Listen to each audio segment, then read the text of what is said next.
শ্বশুরবাড়ি এসে দেবরের আবদার পূরণ করতে চলে আসলাম মাটির চুলায়। আর দেবর এসেই বলতেছে হঠাৎ করে, ভাবি আমার পায়েস খেতে মন চাচ্ছে, তো কি করব, 10টা না 5টা না, একটা মাত্র দেবর যখন আবদার করে তার আবদার তো আর ফেলানো যায় না।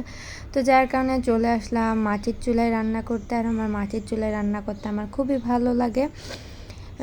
ঢাকা শহরে থাকি, যার কারণে হয়তো শহরের গ্যাসের চুলা ছাড়া তো উপায় নাই রান্না করা, তো সেটাই করা হয়। কিন্তু আমার মাটির চুলায় রান্না করতে বেশি ভালো লাগে। তো ভাবলাম প্রতিদিন তো ওর পায়েস রান্না করে দিই, চিনির পায়েস। এটা আমি মিষ্টি তেমন একটা পছন্দ করি না, যতটা রান্না করা হয় ওর জন্যই করা হয়, বা ওর ভাই বোন ভাই ওদের মিষ্টি পছন্দ, তো সেই হিসাবে মিষ্টি মোটামুটি ভালোই রান্না করা হয়। তো আজকে ভাবলাম একটু অন্যরকম করে রান্না করি। আর গ্রামের বাড়িতে আছি যেহেতু, সেহেতু পায়েস, গুড় পাটালি এটা তো খুব কমন, এটা থাকে। আর সেটা যদি হয় খাঁটি খেজুরের গুড় তাহলে তো কথাই থাকে না। তো যেহেতু ঘরে ছিল, কেন দিব না। তো আম্মুকে বললাম যে আম্মু আজকে একটু অন্যরকমভাবে তৈরি করব, একটু খেজুরের গুড় তো নেই যেহেতু, পাটালি আছে তো পাটালি দিয়ে তৈরি করি, সেটা একটু অন্যরকমভাবে একটু খাক, প্রতিদিন তো চিনির পায়েসটাই খাই। তো এই আর কি, আম্মু বলতেছে যে তোর কাছে আবদার করছে, তুই যেভাবে খাওয়াইতে চাস তুই কর, তো এই আর কি।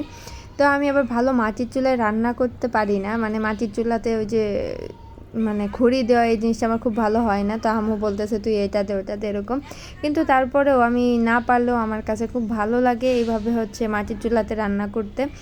যেভাবে পারি আর না পারি কিন্তু ভালো লাগে। গ্যাসের চুলায় রান্নাটা আমার এত ভালো লাগে না, যেহেতু আমি শহরে থাকি সেহেতু গ্যাসের চুলায় আমার সব কিছুতেই ভালো লাগে না, ব্যাপারটা এরকম না। তো যাই হোক, আর আমার দেবরের যতই আবদার করুক তার আবদার আমি সবসময় পূরণ করার চেষ্টা করি, কিন্তু যে যতই রান্না করে দিই না কেন, কিন্তু কখনো তার মনের মতো আমি রান্না করে দিতে পারি না। তার নাকি লাস্টে খাওয়া দাওয়া শেষে তখন বলে যে না আর একটু ভালো হতে পারতো। তা আমি বলি এটা মোটেও ঠিক না, তুমি আমাকে ইন্সপায়ার কখনোই করো না, তুমি আমাকে সবসময় খারাপই বলো যে ভাবি ভালো হয়নি এরকম হলে কিন্তু খাবো না। পরে তখন আবার খাওয়ার জন্যই বলে না ভাবি আজকে ভালোই হয়েছে কিন্তু আরও ভালো হওয়া উচিত। তো ও সবসময় এরকমটাই করে, আর ছোটো মানুষের মতো যতই বড় হোক ছোটো মানুষের মতো আবদার করে। তো এটা আমার মনে হচ্ছে যে গুড়টা একটু বেশি হয়ে গেছে, কালারটা দেখেন, কিন্তু যে অনেক মজা হয়েছিল।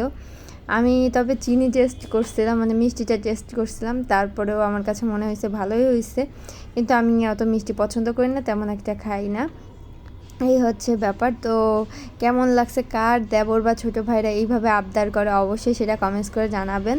আর আমার মতো কে এক এক সময় এক একটা একরকম খাইতে চাইলে সেটাকে অন্যভাবে তৈরি করে সেটা সামনে প্রেজেন্ট করা, এরকম কার অভ্যাস আছে অবশ্যই কমেন্টস করে জানাবেন। আর আমার দেবরটা খুব শৌখিন, ওর কবুতর পাখি ইত্যাদি অনেক কিছু ওর পছন্দ, তো সেইগুলো ও পছন্দ মতো পালে। এটা ওর ঘুঘু পাখি, ঘুঘু মনে হয়, হ্যাঁ। তো ও এটা আবার খুব পছন্দ করে, ও মাঝে মাঝে পরিবর্তন করে, এক এক টাইপের পাখি পালে, কবুতর অনেক টাইপের কবুতর পালে। তো এই অবস্থা, কাদের বাসায় আমার ছোটো ভাইরা এরকম আবদার বা এমন পশু পাখি পছন্দ করে বা পালে, অবশ্যই সেটা কমেন্টস করে জানাবেন। আসলে গ্রামের পরিবেশে যেটাই দেখি আমি সেটাই ভালো লাগে, সেটা খাওয়া হোক, দেখা হোক, উপভোগ হোক, যেটাই হোক না কেন। তো আজকের ভিডিওটা এই পর্যন্তই, সবাই ভালো থাকবেন, সুস্থ থাকবেন। আর ভিডিওগুলো কেমন হয়েছে অবশ্যই কমেন্টস করে জানাবেন। আর গ্রামের পরিবেশের ভিডিও আপনারা যদি আরও দেখতে চান তাহলে সেটাও কমেন্টস করে জানাবেন, আপনাকে দেখানোর চেষ্টা করবো। ওকে, আল্লাহ।